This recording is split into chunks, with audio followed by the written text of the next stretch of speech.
మా latest videos కోసం మా ఈ తెలుగు న్యూస్ ఛానల్ సబ్స్క్రైబ్ చేసి గంట సింబల్ యాక్టివేట్ చేసుకోండి. శుక్రవారం రమా ఏకాదశి 5 గంటల నుండి 6 గంటల 45 నిమిషాల లోపు గుమ్మం దగ్గర ఈ ఆకును పెట్టండి. గుమ్మం దగ్గర ఈ ఆకును పెట్టడం వలన అద్భుతమైన ఫలితాలు వస్తాయి. మీ కష్టాలన్నీ కూడా పోతాయి. మీరు కోటీశ్వరులుగా అవుతారు. అంతేకాకుండా లక్ష్మీదేవి అనుగ్రహం కూడా లభిస్తుంది. గుమ్మం దగ్గర ఈ ఆకును పెట్టడం వలన అన్ని రకాల సమస్యలు పోతాయని పరిహార శాస్త్రంలో ఉంది.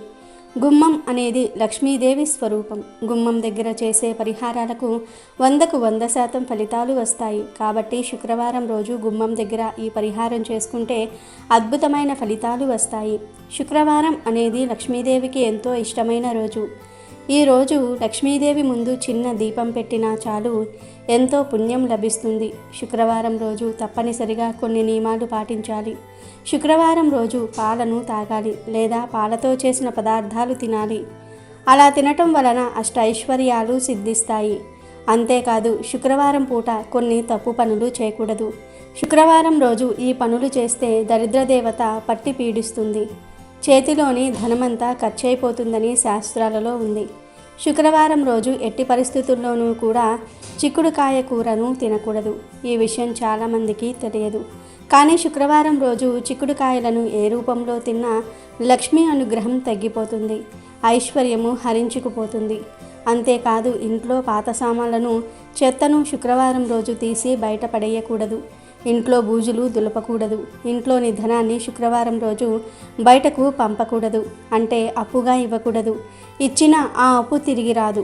అలాగే శుక్రవారం పూట గోర్లు జుట్టు కూడా కత్తిరించకూడదు. శుక్రవారం రోజు చక్కగా ఉదయాన్నే లేచి స్నానం చేసి గుమ్మానికి పసుపు కుంకుమ బొట్లు పెట్టి అమ్మవారి ముందు దీపం వెలిగించుకోవాలి. అలా వెలిగించిన దీపంలో 2 లవంగాలను వేయాలి. ఇలా వేయటం వలన లక్ష్మీదేవి అనుగ్రహం కలుగుతుంది.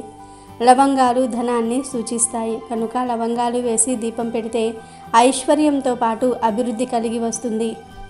ఎవరైతే కష్టాల నుండి బయటపడి ధనవంతులుగా మారాలని ఆశపడుతూ ఉన్నారో వారు ఈ శుక్రవారం రోజు గుమ్మం దగ్గర ఈ ఆకును పెడితే చాలు కోటీశ్వరులుగా మారిపోతారని శాస్త్రాలు చెప్తూ ఉన్నాయి. మరి ఈ శుక్రవారం రోజు గుమ్మం దగ్గర ఏ ఆకును పెట్టాలి అనే విషయాన్ని ఇప్పుడు మనం ఈ వీడియోలో వివరంగా తెలుసుకుందాము. అంతకన్నా ముందు ఒక పవిత్ర కథను విందాం. ఫ్రెండ్స్, ముందైతే కామెంట్ బాక్స్లో శ్రీమాత్రే నమః అని కామెంట్ చేయండి. అలాగే మా ఛానల్ని కూడా సబ్స్క్రైబ్ చేసుకొని ఈ వీడియోకి ఒక లైక్ కొట్టడం మర్చిపోవద్దు. విశాలపురి అనే రాజ్యాన్ని విక్రమసేనుడు అనే రాజు పరిపాలించేవాడు. ఆయన గొప్ప ధర్మపరుడు, దైవభక్తి కలవాడు. ప్రతి ఏకాదశికి ఆయన అత్యంత నియమనిష్టలతో ఉపవాసం ఉండి పూజలు చేసేవాడు. ఆయన రాజ్యంలో ధనపాలుడు అనే ఒక మహా ధనవంతుడు ఉండేవాడు. అతనికి డబ్బు మీద ఉన్న యావ దేవుడి మీద లేదు. కానీ సమాజంలో గౌరవం కోసం, రాజుగారి మెప్పు కోసం అతను కూడా ఏకాదశి వ్రతం చేస్తున్నట్లు నటించేవాడు. పగలు ఉపవాసం ఉన్నట్లే ఉండి రాత్రికి రహస్యంగా రుచికరమైన భోజనం చేసేవాడు. అదే నగరంలో దీనుడు అనే ఒక బిచ్చగాడు ఉండేవాడు. అతనికి రోజు కడుపు నిండా తిండి దొరకటమే గగనం. అయినా కానీ ఆ దీనుడు ఎప్పుడూ భగవంతుడిని నిందించలేదు.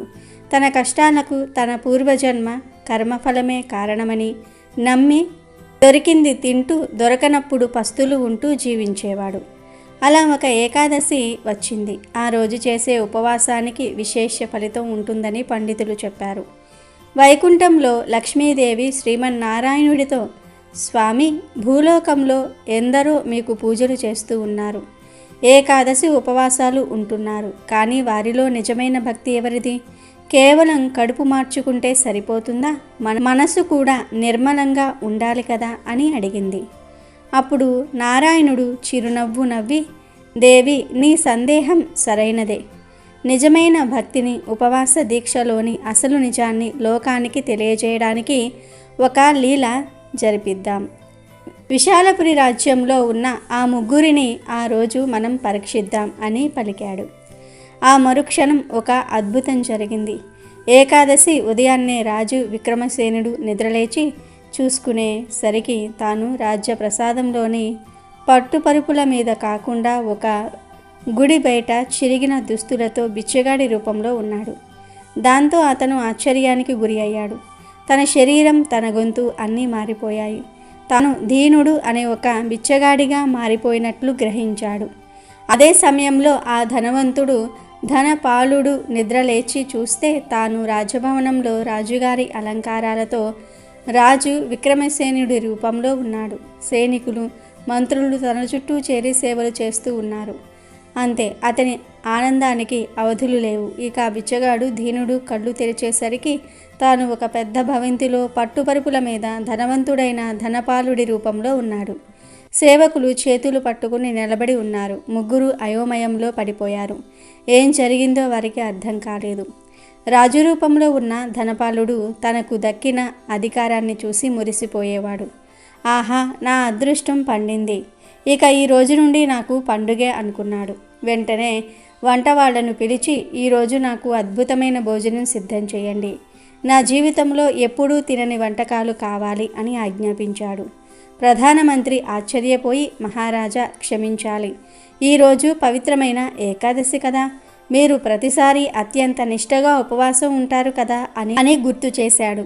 దానికి ఆ రాజు రూపంలో ఉన్న ధనపాలుడు గర్వంగా, నేను రాజును, నియమాలన్నీ నా కోసమే, ఈ రోజు నుండి నేను ఏ ఉపవాసాలు చేయను, నేను చెప్పింది చేయండి అని గద్దించాడు. ఆ మాటలు విని మంత్రులు నిరాశతో వెనుదిరిగారు.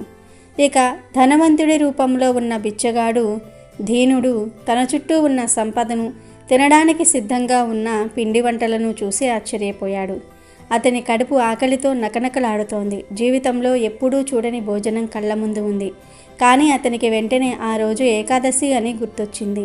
అయ్యో భగవంతుడా, నన్ను పరీక్షిస్తున్నావా? నా జీవితాంతం ఆకలితో ఉన్నా నాకు ఈరోజు ఇన్ని పదార్థాలు చూపిస్తున్నావు, కానీ ఇది అధర్మం. ఏకాదశి నాడు ఉపవాసం ఉండటమే నా ధర్మం అని మనసులో అనుకున్నాడు. వెంటనే సేవకులను పిలిచి, ఈ భవంతిలో ఉన్న ఆహార పదార్థాలన్నిటినీ పేదలకు, బిచ్చగాళ్లకు పంచిపెట్టండి. ఈరోజు నేను కేవలం తులసి తీర్థం మాత్రమే తీసుకుంటాను అని చెప్పాడు. ఆ మాట విని సేవకులు ఆశ్చర్యపోయినా అతని ఆజ్ఞను పాటించారు. రోజు రహస్యంగా తినే తమ యజమానిలో వచ్చిన ఈ మార్పుకు వాళ్ళు అబ్బురపడ్డారు. దీనుడు మాత్రం ఆ రోజంతా శ్రీమన్నారాయణుడి ధ్యానిస్తూ ప్రశాంతంగా గడిపాడు. ఇక బిచ్చగాడి రూపంలో ఉన్న అసలైన రాజు విక్రమసేనుడి పరిస్థితి దారుణంగా తయారైంది. నిజమైన ఆకలి అంటే ఏమిటో అతనికి మొదటిసారి తెలిసొచ్చింది. చలికి వణుకుతూ, ఆకలికి తట్టుకోలేక నీరసించిపోయాడు. దారిలో వెళ్ళే ప్రతి ఒక్కరిని చెయ్యి చాచి అడిగాడు, కానీ ఎవరూ అతన్ని పట్టించుకోలేదు. కొందరు చీ కొట్టారు, మరికొందరు తిట్టారు. రోజు తనను చూసి దండాలు పెట్టే ప్రజలే ఈనాడు తనను హీనంగా చూస్తూ ఉండటంతో అతని అహంకారము, గర్వం మొత్తం విచ్ఛిన్నమైపోయాయి. భగవంతుడా, నేను రాజుగా ఎంతో నిష్టగా పూజలు చేశాను, కానీ ఒక పేదవాడి ఆకలి బాధను ఎప్పుడూ అర్థం చేసుకోలేదు, నన్ను క్షమించు అని కన్నీళ్లతో ప్రార్థించటం మొదలుపెట్టాడు.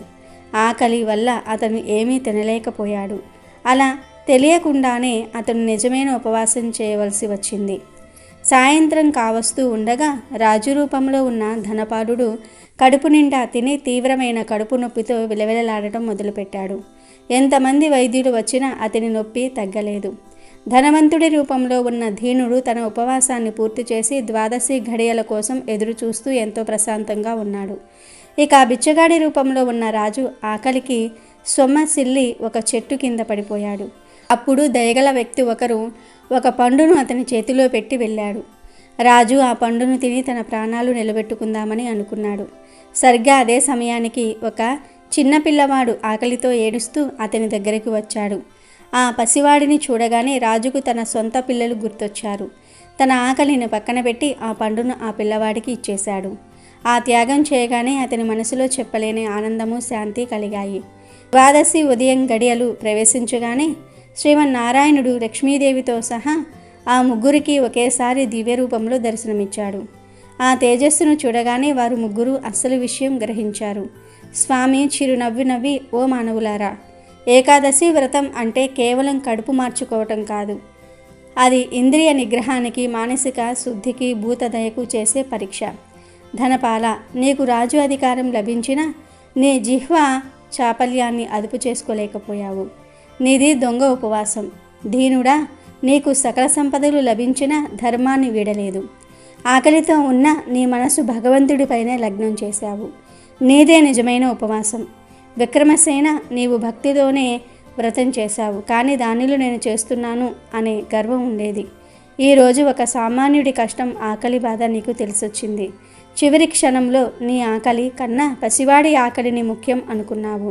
అప్పుడు నీ వ్రతం పరిపూర్ణమయ్యింది అని పలికాడు. ఆ మరుక్షణం ముగ్గురు తమ తమ అసలు శరీరంలోనికి మారిపోయారు. అప్పుడు రాజు విక్రమసేనుడు పశ్చాత్తాపంతో భగవంతుడికి సాష్టాంగ నమస్కారం చేశాడు. ఆ రోజు నుండి అతను మరింత వినయంతో ప్రజల కష్టాలను అర్థం చేసుకునే గొప్ప రాజుగా మారాడు. ధనపాలుడు సిగ్గుతో తల వంచుకుని తన ఆస్తిలో సగభాగం దానం చేసి నిజమైన భక్తి మార్గాన్ని ఎంచుకున్నాడు. భగవంతుడు దీనుడి భక్తికి మెచ్చి రాజు ద్వారా అతనికి ఒక ఇల్లు, గుడిలో ఒక ఉద్యోగం ఇప్పించాడు. కానీ దీనుడు మాత్రం తన పాత జీవితాన్ని, అది నేర్పిన గుణపాఠాన్ని ఎప్పటికీ మర్చిపోలేదు. ఈ కథ ద్వారా ఏకాదశి మహత్యం స్పష్టమవుతుంది. ఉపవాసం అనేది శరీరానికి మాత్రమే కాదు, మనసుకు, ఆత్మకు కూడా ఒక గొప్ప సాధన. నిస్వార్థ సేవ, కరుణ, భగవంతుడిపై అచంచల విశ్వాసం ఉన్నప్పుడే ఏ వ్రతానికైనా నిజమైన ఫలం దక్కుతుందని శ్రీ లక్ష్మీనారాయణులు ఈ లీల ద్వారా లోకానికి చాటి చెప్పారు. వీడియోలోకి వస్తే, మీకు ఉండే కష్టాలు పోవాలన్నా, మీ ఇల్లు మీకు అనుకూలించాలన్నా, ఇంట్లో ఉండే చెడంతా కూడా పోవాలన్నా చక్కగా శుక్రవారం రోజు సాయంత్రం 5 గంటల నుండి 6 గంటల 45 నిమిషాల్లోపు గుమ్మం దగ్గర ఒక ఆకును పెట్టమని శాస్త్రం చెప్తుంది. మరి ఆ ఆకు ఏమిటి అంటే జిల్లేడు ఆకు. జిల్లేడు ఆకుకు ఎన్నో విపరీత శక్తులు ఉంటాయి. మన కష్టాలను తొలగించి మనల్ని కష్టాల నుండి బయటపడేయగలిగే శక్తి జిల్లేడు ఆకుకు ఉంది. జిల్లేడు ఆకులో లక్ష్మీదేవి మరియు గణపతి కొలువై ఉంటారు. జిల్లేడు ఆకుతో ఎటువంటి పరిహారాలు చేసినా 100కు 100% ఫలితాలు వస్తాయి. కనుక ఈ శుక్రవారం రోజు చక్కగా సాయంత్రం ఇప్పుడు మనం చెప్పుకున్న సమయంలో ఒక జిల్లేడు ఆకును తెచ్చుకొని ఆ ఆకును ఒక ప్లేట్లో పెట్టండి. ముందు ఆకును పసుపు నీటితో కడిగి తర్వాత ప్లేట్లో పెట్టండి.